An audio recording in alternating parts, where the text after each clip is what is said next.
In this video, we're going to talk about how bishops move. As you look at your screen, you'll notice that I've drawn some green arrows, which basically depict the paths that the different bishops can travel.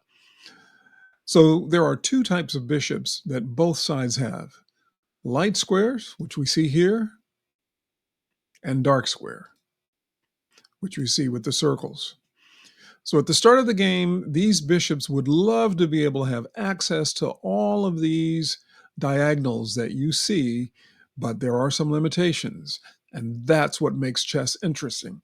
We have to do something in order for the bishops to reach their full potential. So let's go to the starting position of the game. And here we can see that white has two bishops that are locked in, can't do anything. Something else has to happen first. Same thing with black. Now, I'm just going to describe what the bishops do strictly from the perspective of our screen, which is looking at the board from the white pieces perspective. And everything that I'm going to say to you applies to whether you're playing white or whether you're playing black.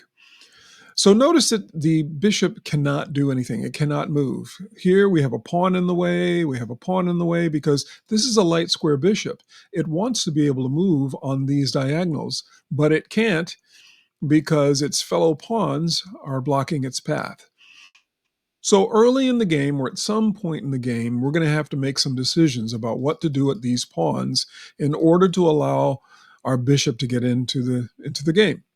So we're either going to move this pawn forward 2 squares or 1 square.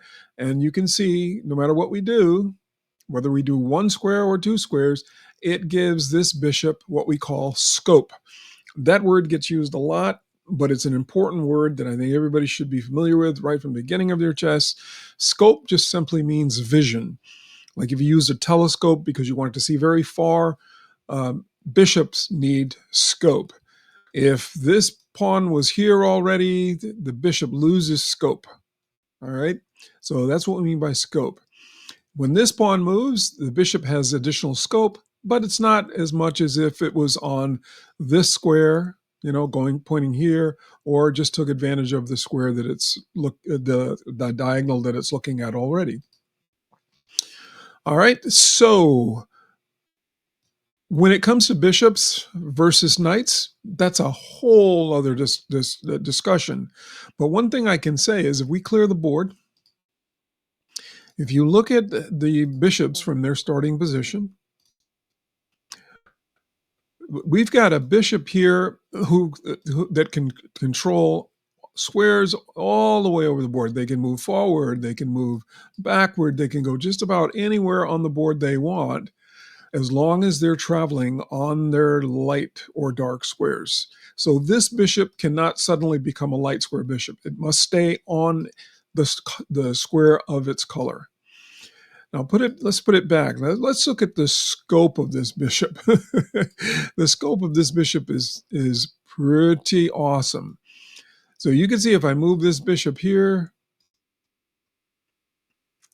you can imagine if you were in the middle of a game and you had these two bishops bearing down on your position, their scope is pretty intimidating.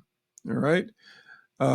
So bishops are formidable pieces, to say the least, because when they are working in tandem with each other, they generate a lot of firepower as far as the game of chess is concerned. Now, how do bishops capture? Well, let's put the bishop on its home square. If for some reason there was let's put a rook over here. If there was a rook here that the white bishop wanted to capture, as long as that rook is within its scope and is on a square and there are no other pieces from the white bishop's army in its way, this bishop can feel free to go over and capture that rook. Let's put it back. The situation changes if, like I said, if there was a pawn here, well, this bishop can't go anywhere. That rook is pretty much safe.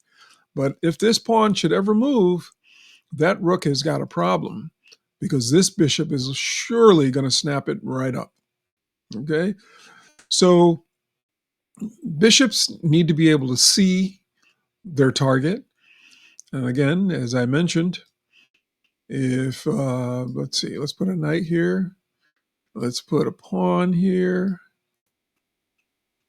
So in order for the dark square bishop to capture this pawn, it has to use a turn to attack it. So you're going to hear that phrase. You're going to hear attack. You're going to hear captures. You're going to hear preparation. This is threatening this pawn right here. It's not capturing it yet, but it's threatening this pawn.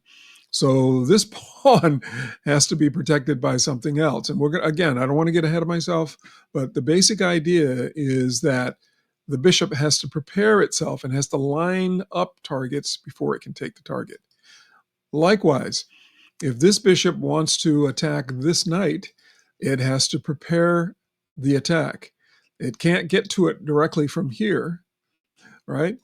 It can get to it directly from here and then create an attack. So when the bishop goes here, that is an attack. It's not a capture because it hasn't captured it yet. Of course, the knight can move away and decide that it doesn't like being threatened by the bishop. But if black doesn't see that, moves the pawn instead, for example, well, white is free to capture the bishop on the next move.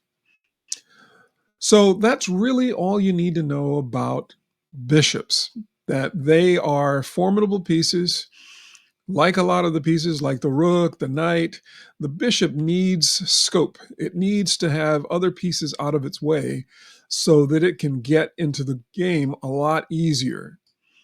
Once it can get into the game, it is a very formidable piece, as I mentioned before. But whether you should start the game playing with your pieces, again, is going to be a matter of your style. But you won't be able to start playing with your pieces until you've done something to free up your pieces. And usually freeing up your pieces means moving a pawn and getting that pawn out of the way.